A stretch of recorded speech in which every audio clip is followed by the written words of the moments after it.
One, we are going to record this, just FYI, just so we can post it later on our intranet site. But my name is Kristen Turnbull, and I'm with Carly Smolik. So both of us are registered dietitians and health coaches with Thrive Health Coaching Program under Employee Wellbeing. So if you have not heard of us, we're kind of new-ish, but it's a free one-on-one health coaching program. Um, and we are available in person, on Teams, or on phone, all across the health system. So we have our intranet site up and running with the request form if you're interested in joining, but I will talk a little bit more on that at the end. But today we're talking about nutrition for mental wellness because it is Mental Health Awareness Month, also 10 Days of Gratitude. So that is our presentation for today. And so we are going to talk a little bit on nutrition, how it can impact our mood, because our dietary patterns we do follow not only impacts our physical health, our cholesterol, our blood pressure, blood sugar, but also how we feel and how we think. So today we'll talk about the link between nutrition and mental health, key nutrients that support our brain function, and then just a few tips on mindful eating practices, and why it's so important for our mental health as well. So Carly, kick it off. Yes, thank you, Kristen, and thank you all for joining us. And if you have any questions, you can pop them in the chat or the Q&A, whatever you have access to, and we'll try to answer your questions towards the end. So the gut-brain connection, if you've never heard of the gut-brain axis, it is this communication pathway between our brain and our gut, which is also our digestive system, but gut is just a little faster to say, that there's signals constantly going back and forth between these two, which it does sound crazy that your mood or your mental wellness could be affected by what you eat, but it very much is. It is the vagus nerve that connects our brain to our gut. And if you obviously, I'm sure we all know the feeling of, butterflies in our stomach when we're feeling nervous about things. So that's an example of the gut brain connection. When you're nervous or stressed up here, your digestive system is also nervous and stressed and has a very physical response to your feelings and your mental state for sure. So again, this communication between our brain and our digestive system, there's just this whole, galaxy of nerves, hormones, neurotransmitters, which are like little messengers that go around our bodies, that communicate back to the brain. Serotonin and dopamine, you may have heard of, are two of those neurotransmitters. They keep our body regulated, and they affect, again, digestion, how well we digest or do not digest, our mood, our immune function, and our stress. Most of our immune system is actually around our gut. So all the more important to keep the gut healthy. We refer to the gut as the second brain because it is so packed with neurotransmitters that directly go to the brain. It has, yeah, and like this says, it works independently from our brain. So there's a lot happening in our digestive system. So you really want to support your gut for good mental health, but good overall health, of course, as well. And one thing is this galaxy, again, that word, galaxy of bacteria that naturally live in our digestive system.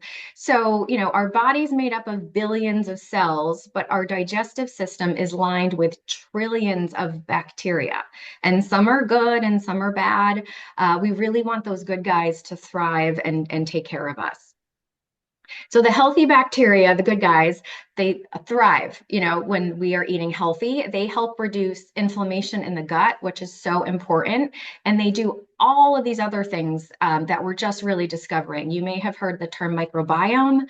That is another term that we use to describe our gut and this galaxy of bacteria in it. So when we take care of our microbiome, we are taking care of our overall health. So again, our healthy bacteria help reduce inflammation in the gut. And when this gets off balance, if there's not enough good guys and the bad guys are winning, it can contribute to anxiety and depression, among other conditions. So you might have also heard the term probiotics. That's just a fancy way of saying good bacteria, the good gut bacteria. So good probiotics, making sure your colonies of good, healthy bacteria in your gut are doing well, can really support your healthy gut. And again, a healthy gut can help you be in a better mood, among all the other health benefits. So a lot of people want to know, well, what am I supposed to eat? So really this Mediterranean diet lifestyle pattern, it's not really a diet in the way we think of a diet that's a short-term restrictive kind of thing. It's really a pattern of eating. And of course it comes from the Mediterranean area of the world, but it really just means there's a focus on fiber and complex carbohydrates, those really healthy carbohydrates that we do need, healthy fats, specifically the omega-3 fatty acids, the B vitamins, and amino acids, which are really just from coming from the proteins that we eat, and whole real foods. Not everything it should be a supplement or things of that nature, but just whole real foods. Our bodies are designed to get nutrients from whole real foods. And what we usually have over here in this area, in this country, is the Western diet, which we also call the standard American diet. So you can see those letters SAD, sad. Sometimes it's a little sad. So this Western diet kind of has a lot of sweetened beverages, the sugar sweetened beverages. That's one of the biggest sources of sugar, added sugars in our diet. Highly processed, low nutrient food, meaning it highly processed. It's so far from what it was naturally before a company got its hands on it to make it into something. And a low nutrient, meaning it's not giving you a lot of nutrition that your body needs to function. That's really what nutrition is, giving your body the nutrients it needs to function. This sad Western diet is also tends to be high in saturated fats, which are the unhealthy types of fats that we just see in a lot of the, convenience foods, fast foods, fried foods, lots of sodium and lots of sugar. So those are three nutrients that really do end up working against our health, and they're nutrients our body really doesn't want to do anything with. Also characterized in the Western diet is a lower intake of fruits, vegetables, and fiber. So you can see how the diet pattern here is kind of working against healthy gut and health in general. And this Mediterranean lifestyle way of eating really is giving our body lots of important nutrients. So again, reducing inflammation, that is the key. So back to, the Mediterranean diet lifestyle, it again, it's just focusing on whole real foods, vegetables, fruits, whole grains, legumes, including, beans and peas, nuts. All the nuts are lovely and full of great nutrition. Spices, fresh herbs, flavoring your food with spices and herbs rather than relying on just salt or sugar. Olive oil as a main healthy fat, but certainly other types of healthy fats coming from avocado, and then moderate amounts of fish, dairy, eggs, and lean meats for other sources of protein besides the plant-based protein. And focus on limiting red meat and sugar, because again, limiting sugar is always helpful for so many reasons. Sugar actually creates an inflammatory environment in your gut. And again, that's what we're trying to avoid. We're trying to be anti-inflammatory. So those healthy fats from omega-3s, from fish, tuna, salmon, nuts, olive oil, avocado, those are really good sources of heart healthy fat.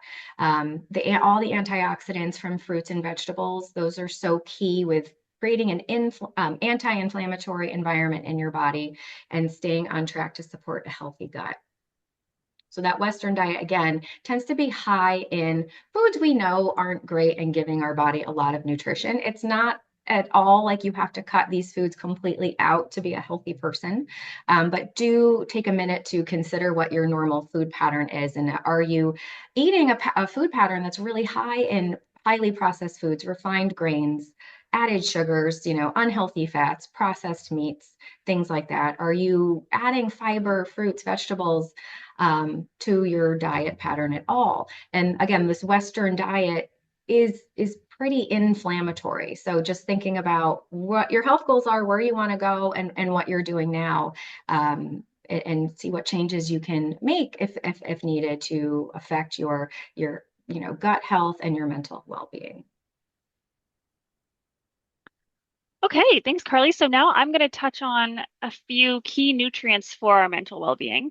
And this is actually available. We have a handout we made. It's on the intranet. So if you did want to print that off later, it has 2 recipes as well. But I'll walk through some of those key nutrients. So the first one is probiotics and prebiotics, which Carly kind of touched on. So the probiotics are those live bacteria, in our gut, helps balance the microbiome and allows our brain and our gut to communicate. So essentially, the more healthy bacteria we have, the less inflammation, which means better nutrient absorption, neurotransmitter production, like the serotonin. And really great sources are yogurt, kefir, kombucha, sauerkraut. Those are all some good sources.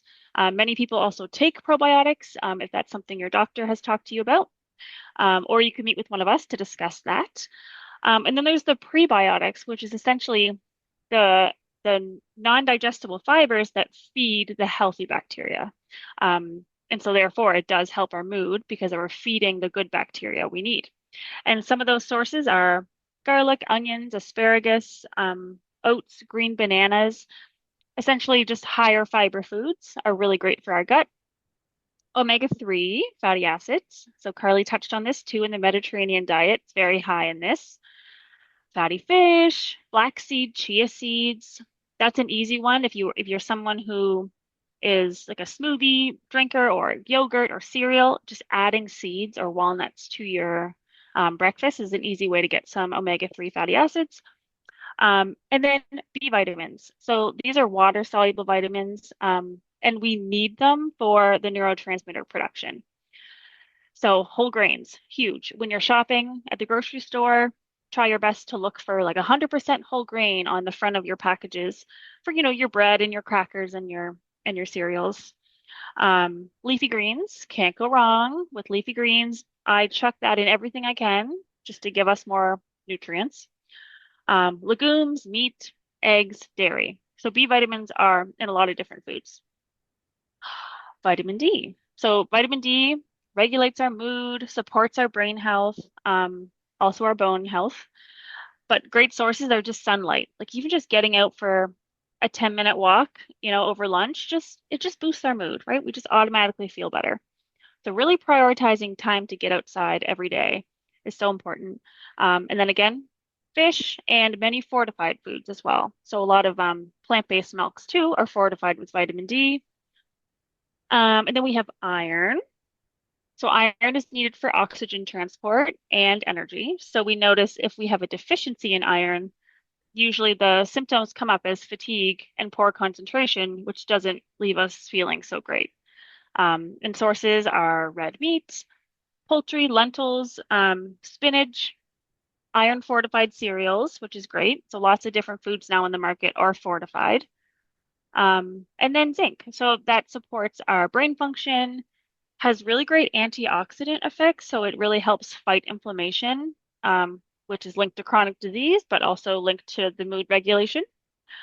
And sources are meat and shellfish, legumes, seeds, and dairy.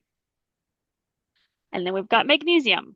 So magnesium is involved in nerve function and mood regulation. And leafy greens, nuts, seeds, again, whole grains. So can't go wrong with the whole grains and the nuts and seeds. There's so much nutrients in those. So don't fear the whole grains. Don't fear the carbs. Don't fear the breads. Just choose whole grain with lots of fiber and nutrients. And then antioxidants. So you might have heard of this before. I know Carly talked about it as well, but it's a way to really help protect our cells from the oxidative stress that happens from everyday life, like pollution or what we're eating. It's really, really important to get lots of color in our fruits and vegetables and really go for more antioxidants to support our bodies and lower inflammation. So that was a lot, but that is on a handout on the intranet if you did want to print that off. And then mindful eating. So this is a strategy to really just become more present and really focus on what you're eating, why you're eating, because that's a big one. And just enjoying it without judgment, because all of us can relate to maybe overindulging and just realizing, oh, I wasn't even paying attention there. Like you sometimes get so mindless with our eating, which becomes that vicious cycle with our mental health. And so the core principles of mindful eating are eating with intention, right? Slowing down, paying attention to our hunger and our fullness cues, which we'll show you a little trick in a second. Engaging all your senses, right? Enjoying the taste, the smell, the texture, eating without distractions, which is a tough one because we all have the cell phones these days, and it's easy to just scroll and eat and not paying attention to how you actually feel. And the TV, same with the TV or sitting in front of the computer. It's always good to turn off distractions and just pay attention to your mealtime. And then again, non-judgmental. That is so key. You'll sometimes notice those thoughts come up when you're enjoying whatever you might be eating. And it's not the best because it's kind of telling you to feel guilt or shame around certain foods when really there's no judgment. We're in the moment, enjoying our food. So it's really just practicing being present. Next slide. Oh, sorry. There we are. So some benefits. So being present with meals can actually calm the mind and reduce that emotional reactivity, which can lead to the overeating and the cravings. Like I said, the cycle continues. So it's really, really good to be present with meals. It also has been shown to improve your relationship with food because it lets you release all those intense feelings of shame, guilt, the binge restrict cycles, we can get ourselves into, especially if you're someone who struggles with disordered eating or emotional eating. And then it helps you tune in to your hunger and fullness. So naturally, when you pay more attention to your body and you realize, oh, I'm actually full now, it's a way that actually helps you choose more nutrient-dense foods later. So that continues to support our gut health and therefore our brain health. It also interrupts our emotional eating behaviors. So if you have a long day at the office, you get home, you're overwhelmed, it's easy to turn to food. And so this is a way, mindful eating is a way to teach you to recognize emotional hunger versus physical hunger. And it's something that takes time, it takes practice, but it's just even just starting to become aware of it is step one.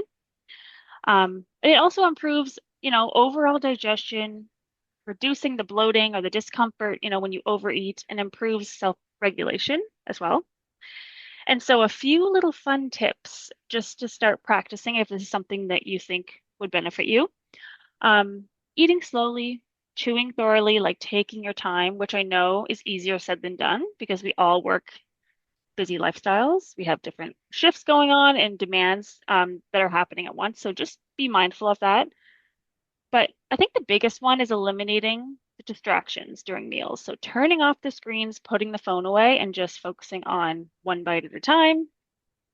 This includes paying attention to the taste and the texture, the smell of food. Some people do journaling when they're eating to practice, like, how do I actually feel right now versus, like, am I hungry or am I emotionally eating here? Like, what's happening? So to have a journal, listening to your body's hunger and fullness cues. Again, avoiding the foods as good or bad. Um, and then also practicing gratitude for your food, right? Gratitude week. So sitting down and just thinking of how grateful you are for this meal or the people you're eating with, um, or even as you're cooking, like that can be a step in practicing gratitude as well. And like I said, keeping a journal, right? Tracking your hunger, your fullness, your mood. Can all be very life-changing when you're starting to really work on that relationship with food. Next slide. So true. Just like Kristen said, just this awareness of what you're doing, when you're doing it, why you're doing it it can be really powerful because we are so busy in our days. We spend so much of our day on autopilot, just right. You wake up, you make breakfast, you brush your teeth, you get dressed, you go to work, you come home. Maybe it's your habit to, as soon as you come home, you eat, mindlessly, or you have a snack and you make dinner and then you sit and watch TV and then you have a snack again. So much of that is on autopilot and habits and pathways that our brains have built for us. So that's why sometimes changing a behavior is so hard and takes a lot of time and a lot of tries. So just being so aware of what you're doing, why you're doing it, and how your body feels is key. This hunger fullness scale idea is like from intuitive eating, the intuitive eating concept also, which just means tuning into how your body's feeling. When we're little, we're all kind of taught out of intuitive eating. We're taught to finish what's on our plate. and go by that instead of our internal feelings of hunger and fullness that we're born with. Think about, when babies are born, they cry when they're hungry and they stop feeding when they're full. And then we're pretty much all taught not to eat like that or tune into those feelings anymore. Because then we're, again, look at your plate, finish what's on your plate, eat what is being served to you instead of wondering, am I hungry for all this? It's now we're eating by external cues instead of our internal cues. So this hunger fullness scale is just a concept to keep in your brain. It's not something that's very exact, and it's not the same for everybody, but we can all kind of think about times where we've experienced a number like the 1 or the 10, where 1 is you're so hungry that you don't feel well, you're irritable, you feel dizzy. And then the 10 is the opposite, where you're so overstuffed that you just feel sick. And we've all been, we all know what it's like to experience those feelings. So if you see somewhere in the middle, the 4, 5, 6 that are green, we really want you to be most often in the 4, 5, and 6, where, when it's coming to be mealtime, you're hungry, you're ready to eat, but you're not this extreme hunger, starving situation where you might just eat too quickly, eat more than you're hungry for, eat things that are not aligned with your health goals. And then, 5 and 6, where you're realizing you're starting to feel full and you've satisfied your physiological hunger. And then where we get to the 7 and beyond, your purpose for eating has changed, right? You're eating beyond your hunger, you're eating beyond your fullness. So you're not eating to satisfy hunger anymore.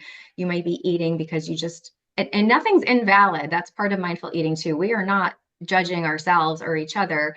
It's just important to notice, am I eating more because it's on my plate and I'm not even hungry?